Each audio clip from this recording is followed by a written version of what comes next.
Hi all, welcome to Sabina's Edu channel. Today we are going to take the topic IOTP, Internet Open Trading Protocol. Today we have a surprise. Today I am not going to take the session. I am giving this opportunity to Ansia. She is a final year student of University College of Engineering, Karyavatam. Let's see how Ansia is taking the session. Welcome Ansia. Hi friends, I am Ansia, a student of SIT Information Technology at University College of Engineering, Karyavatam.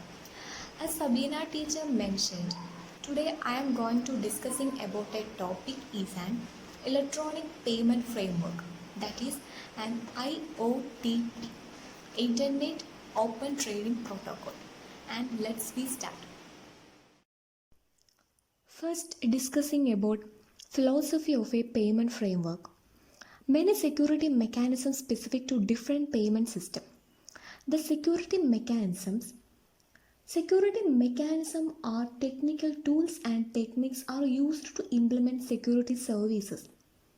That is, a mechanism might operate by itself or with others to provide a particular service. Common example of a security mechanisms are cryptography. Then what do you mean by payment system? Payment system or electronic payment system is the way of making transactions or paying for goods and services through an electronic medium without the use of check or cash. Then each payment system defines its own messages and has its own security requirements. The security requirements here, the payment system must exhibit integrity, authorization, confidentiality, availability, and reliability. So, these are the major security requirements. One of the major concerns in the internet is interoperability. Interoperability is the ability of making systems and organizations work together.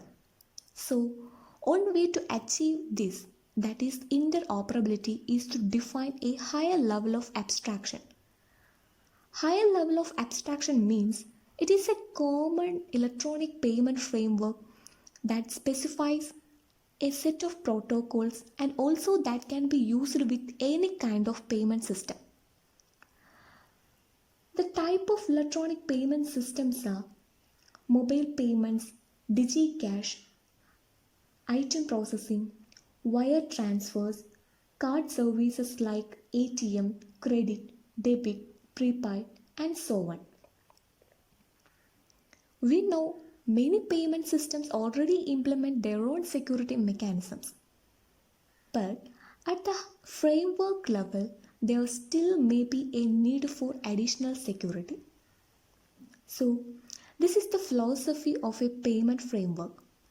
Next, we go to the proposed protocol called IOTP, that is Internet Open Trading Protocol.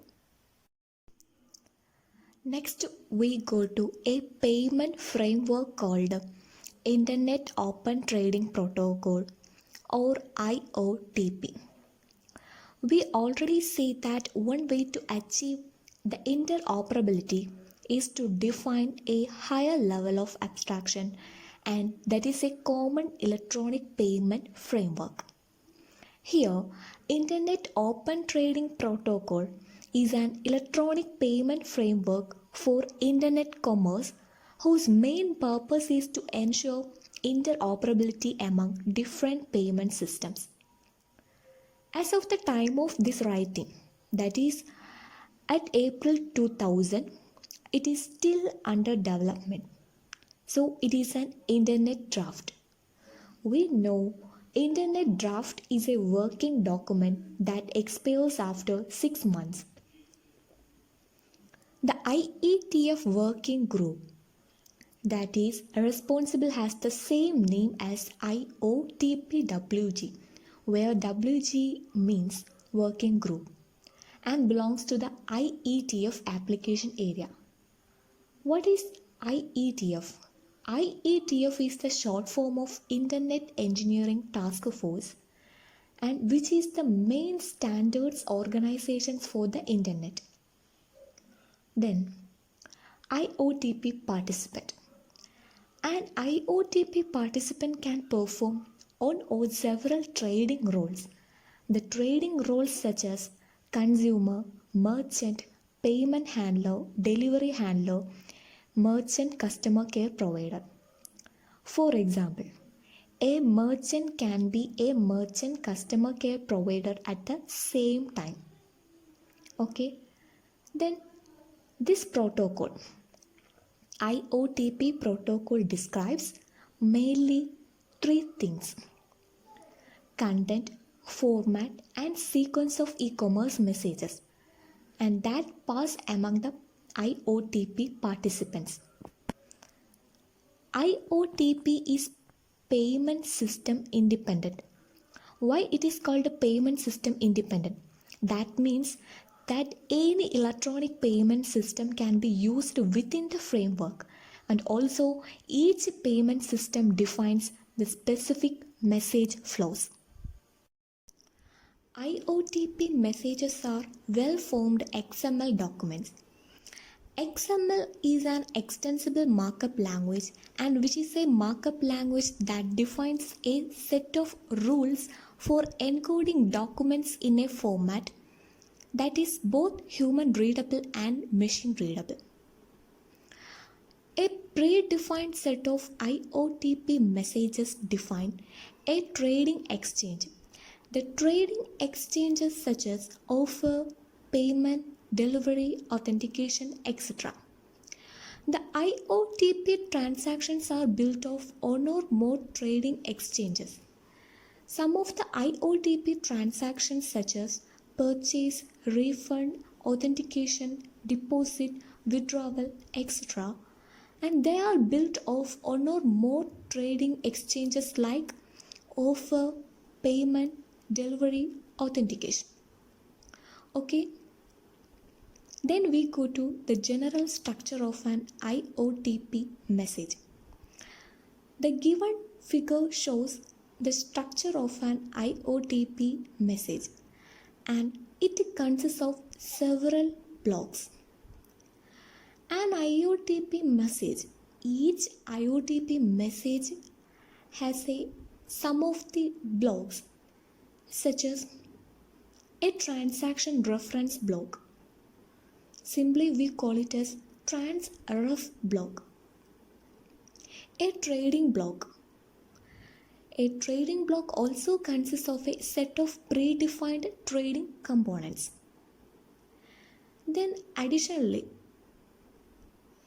it contains an optional block called signature block. Okay. Then each block consists of its own components. That is, transref block consists of trans ID component and message ID component. Similarly, signature block consists of signature component and certificate component. So, an IOTP message is the combination of these blocks. I am already shown the general structure of an IOTP message in the previous section. It consists of several blocks. Here I am discussing about the functions of each block and components. Each IOTP message has a transaction reference block or transref block, then a trading block, and additionally an optional block called a signature block. Then the transaction reference block that identifies an IOTP transactions. IOTP transactions such as purchase, refund, authentication, deposit, withdrawal, etc. Then this block, the transaction reference block, consists of two components: trans ID component and message ID component. A transaction has a globally unique transaction identifier, then it is called a trans ID. It includes one or more messages from a predefined set, and all messages belonging to the same transactions have the same trans ID. Okay. Then the next component is message ID. Here each message has its own identifier, then it is called message ID, and also it is unique within that transaction. A message contains one or more trading blocks such as authentication request or response or payment request or response. Okay. Then a trading block. A trading block consists of a set of predefined trading components. This is a set of components. Okay. Then for example, authentication request or response, payment scheme, payment receipts, etc. An optional block is also called a signature block. Signature block is also a trading block, and it carries digital signatures of trading blocks or trading components, and the certificates of the public is for signature verification. So these are the components and blocks and components of the IOTP messages. Next, we go to security issues. Before going to security issues, what do you mean by security of payment?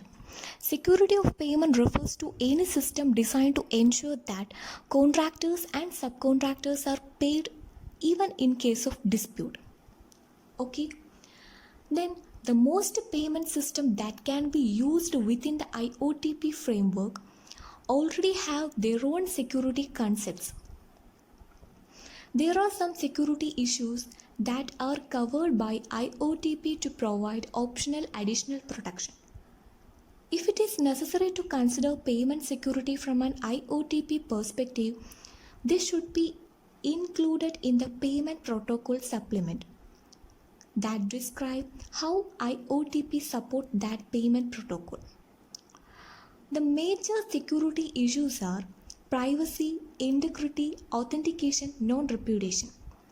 Privacy means the exchanged information must be kept from unauthorized parties.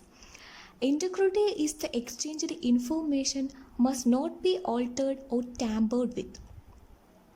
Authentication means both sender and recipient must prove their identities to each other.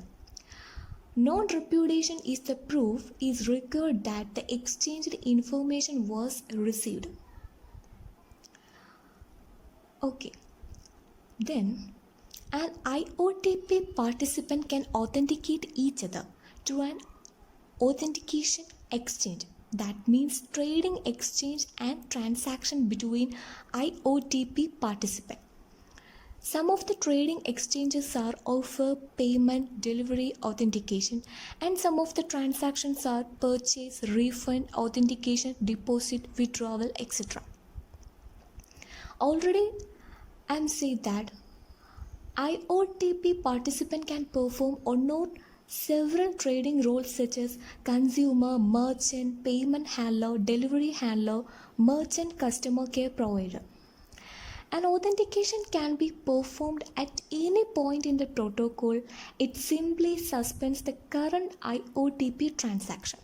For example, a consumer may want to authenticate the payment handler after receiving an offer response from the merchant and before sending the payment request to that payment handler. Okay. If the authentication transaction is successful, then the original IOTP transaction is resumed. Otherwise, it is cancelled. Okay. Then the data integrity and non-repudiation of origin can be achieved by means of digital signatures. The digital signature are the one of the components of the signature block, and that already described in a structure of an IOTP message. Okay.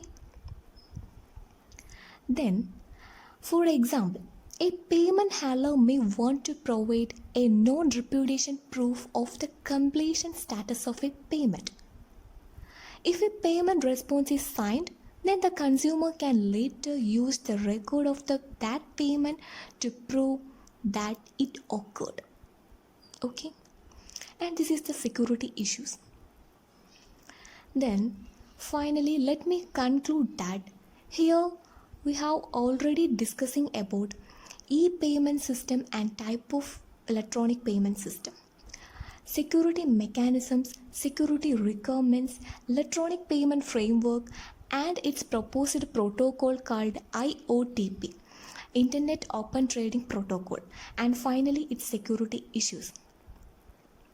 Hope you all are understand this topic. Thank you, Ansia. She has excellently done the session. She covered almost all the area under IOTP. This IOTP session is very useful for the BTech and BE students, especially for the final year students. So that's all about today's session. Thank you. Bye bye.